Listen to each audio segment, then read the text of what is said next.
핵심 섹터들을 점검하고 섹터는 이제 뭐 뜬금없는 섹터 얘기하는 건 아니고요. 시장의 흐름들을 좀 쥐고 가는, 네, 스포트라이트를 받는 섹터 얘기를 하고 종목 얘기를 하는 건데 SK텔레콤의 지배구조 개편 뭐 그 얘기도 좀 할까요? 네네. 뭐 통신주 단에서의 사실 관심인데 SK텔레콤은 뭐 지금 이제 분할을 하면서 이런 것들이 다 얽혀 있어가지고 SK텔레콤과 함께 다른 통신주까지도 통신주 얘기 좀 해주시죠.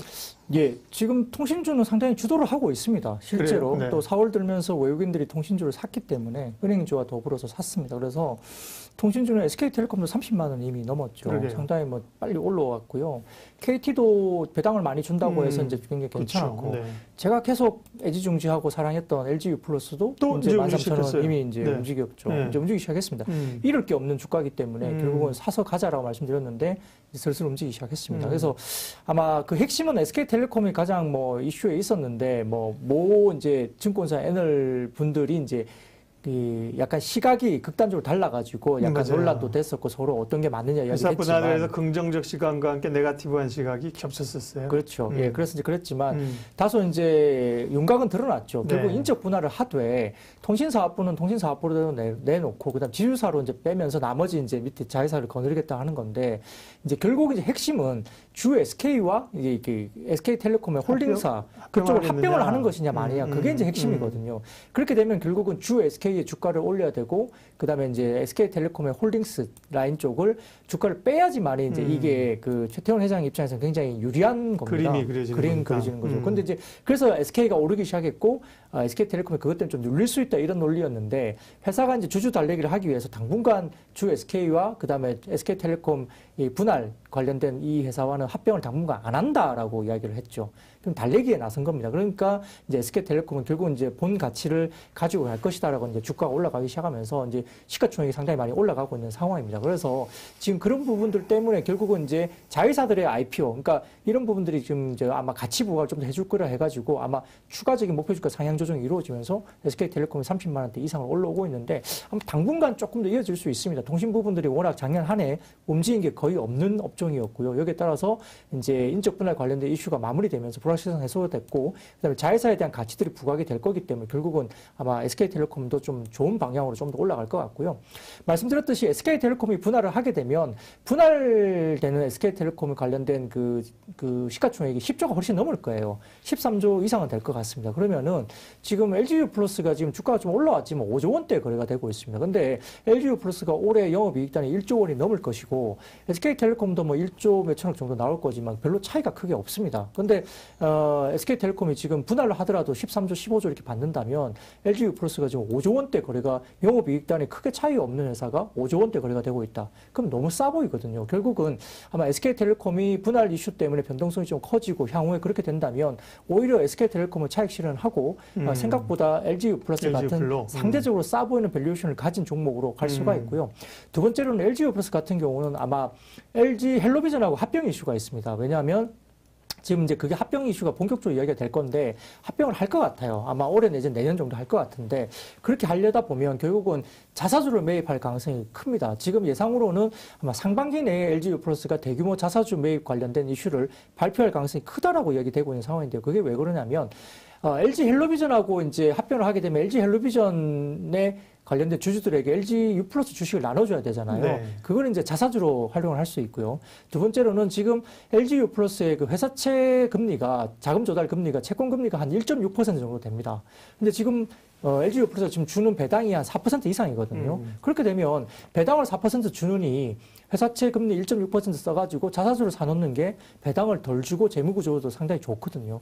그러다 보면 헬로비전 합병 때문에 자사주를 활용해야 되는 이슈가 있고 그 니즈가 있는 가운데 이 자사주를 많이 사서 그 다음에 차라리 배당을 적게 주고 배당을 주는 어떤 주식수를 줄이는 거죠. 그 자사주는 배당을 안 주니까요. 그래서 1.6% 금리를 주고 채권 발행을 해가지고 차라리 자사주를 사가지고 4% 이상의 배당을 안 주는 것이 재무적으로도 유리하다는 점에서도 이제 맞아떨어지죠. 그래서 아마 상반기 내에 어쩌면 LGU 플러스가 그 자사주 매입을 대규모로 그러니까 발표를 할 가능성이 굉장히 크다고 이야기가 좀 되고 있는 상황이어서 확실하게 뭐 어떤 결정된 건 아닙니다만 가능성이 높습니다.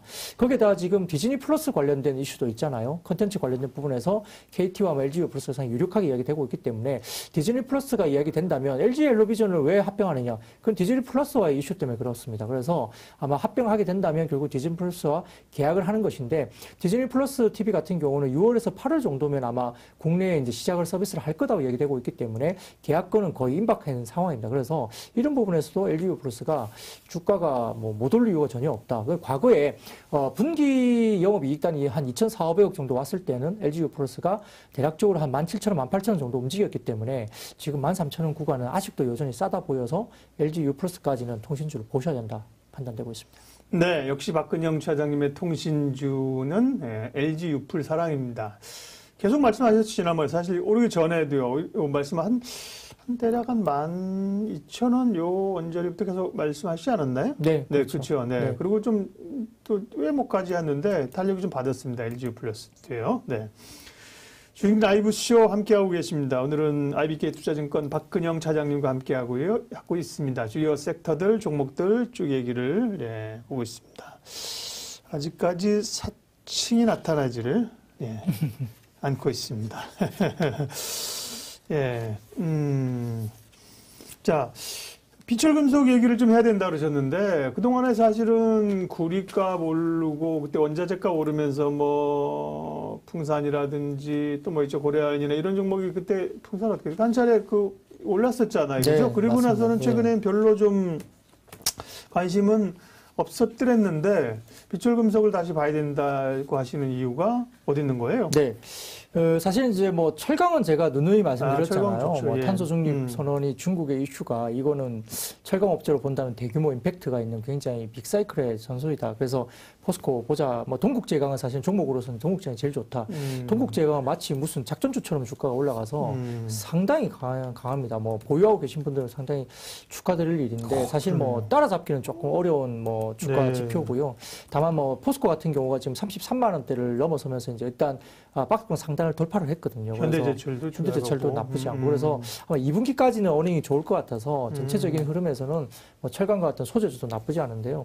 비철금속 같은 경우는 오늘 움직였습니다. 지금 전체적으로 지금 골드만삭스에 오늘 이제 IB 리포트가 하나 나왔는데요. 결국은 구리가 뭐 새로운 석유로 대두될 것이다라는 리포트 제목이었어요. 그게 뭐냐면 녹색 에너지로 이제 전환이 되면서 이제 금속 관련된 공급이 타이트해지면서 아마 이제 구리 관련된 이슈가 상당히 계속적으로 상승할 걸 본다 이야기 되는데 12개월 포워드 관련된 구리 전망치가 톤당 지금 11,000달러 상향 조정을 했습니다. 지금 현재 구리 가격이 한 9,000달러 언저리에서 왔다 갔다 하고 있는 상황인데요. 11,000달러 정도 이야기를 했는데 실제 지금 구리 같은 경우는 케이블이나 배터리, 트랜지스터, 인버터 등에 사용될 수 있으면서 우리가 잘 아시다시피 경기가 양호하게 경기 개선이 되는 선행지표로 이야기되는 게 구리거든요. 그래서 구리가 굉장히 가격이 좋아지고 수요가 좋아지면 경기가 굉장히 좋아질 것이라는 걸 이미 알 수 있죠. 그런 부분에서 구리가 이제 올라가는 부분인데요. 아마 골드만삭스 같은 경우는 구리 수요가 2030년도까지 약 지금보다 600% 정도 구리 수요가 급증할 것이다 보고 있습니다. 6배 정도 급증할 걸 보고 있는 상황입니다.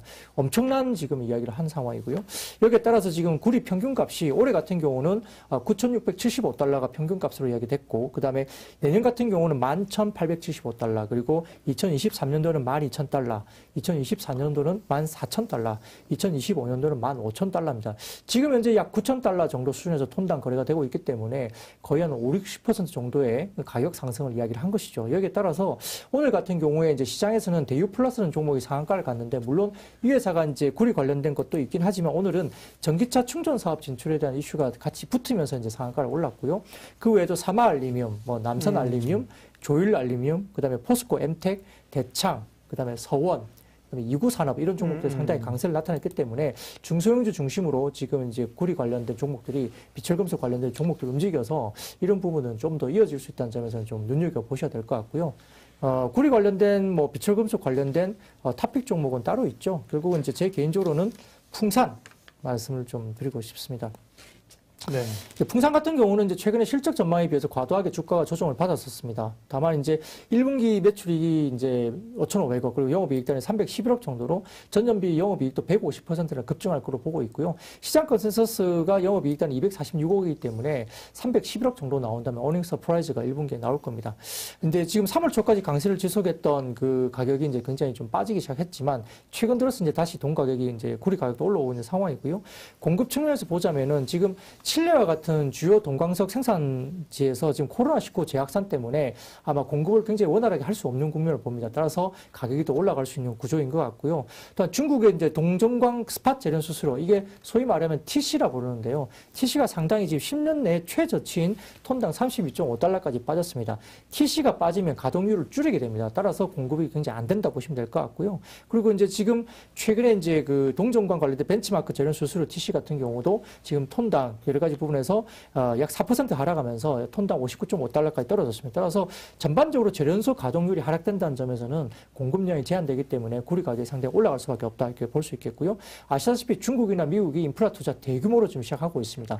따라서 구리의 수요는 상당히 많아질 수밖에 없는 국면이다 보고 조금 재미있는 이야기지만 미국의 바이든 대통령의 총기 규제가 아마 굉장히 이슈가 될 것 같습니다. 예, 민주당의 총기 규제 쪽인가요? 그렇죠. 예. 총기 규제가 될 수 있는데 그래서 이제 미국의 사회에서 지금 개인들이 총기 규제 되기 전에 탄화를 빨리 사재기를 하겠다 이렇게 얘기가 나오고 있죠. 수요가 늘어난다. 그렇죠. 그래서 이제 풍산이 이제 미국향 그 탄화를 이제 수출하고 있거든요. 네. 그래서 총기 관련된 탄화를 수출하는 것이 기본적으로 바이든 대통령의 총기 규제 관련된 이슈에 수혜를 볼 수 있다는 점에서도 풍산은 상당히 좀 매력적인 구간입니다. 따라서 최근에 주가가 이제 양호한 그 흐름이라든지 실적에도 불구하고 지금 PBR 0.6배 정도까지 빠져 있는데 역자적 밴드 하단 쪽에서 거래가 되고 있습니다. 따라서 PBR 밴드 하단이라면 풍산은 어느 정도 지금은 상당히 좀 볼만하다 입장이고요. 오늘 뭐 의미 있게 좀 올랐습니다. 이제 어느 정도 가격도 올라왔고 거래량 동반되면서 돌려놨기 때문에 풍산은 어느 정도 지지를 하면서 이제는 우상향으로 다시 그림을 그리지 않을까 판단됩니다.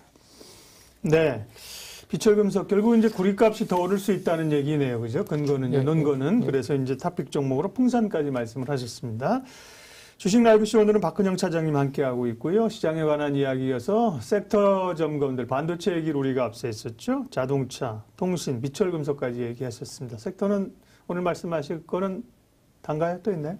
뭐 IT 그냥 뭐 간단하게 IT. 뭐 IT를 놓고 갈 수는 없죠. 네. 뭐 제가 계속 부르짖었던 LG전자 뭐 왜 싸냐? 결국은 이제 스마트폰 사업을 내려놓으면은 연간 약 영업이익단위 5,500억 이상이 이제 플러스가 된다. 그러면은 시가총액으로 PER 10배 정도 주면 5조 원 가량의 상승 여력이 남아 있다. 근데 거기다가 이제 전장 사업에 대한 멀티플을 주면 더 올라야 된다. 이런 논리인데요. 스마트폰 관련된 이슈를 빼고 나면 결국은 지금 내년 기준 LG전자의 PER 밸류에이션이 약 한 7.8배, 8배 정도 수준입니다. 네. 보통 지금 글로벌 그 가전 제품을 하는 회사들이 PER 10배에서 12배 정도 받고 있거든요. 그러면 LG전자가 결국은 10배에서 12배 정도 가려면 룸이 좀 남아있다 볼 수 있겠고요. 여기에서 전장 사업부에 대한 프리미엄을 좀 더 붙여준다면 12배 이상도 볼 수 있다. 그러면 내년 실적 기준 8배면 싸다. 이런 논리로 이제 LG전자 사도 되고 애플과 관련된 이슈가 마그나를 통해서 이제 LG전자가 계속 나오고 있기 때문에 네.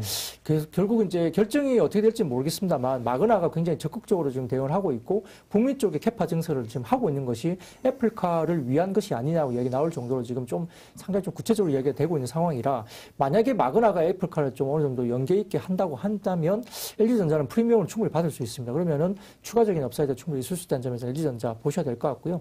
아시다시피 삼성 SDI는 최근에 호재가 나왔죠. 그 리비안이라든지 제2의 테슬라 불리는 그 브랜드입니다. 리비안, 미국에. 그리고 이제 지금 현대차 등의 전기차용 배터리 첫 공급이 되는데 이게 원통형 공급이거든요. 그래서 굉장히 지금 기준으로 봤을 때는 리비안이나 현대차 쪽에 최초로 이제 그 아마 원통형 공급이 된다는 점에서는 SDI가 호재로 작용할 수 있고요.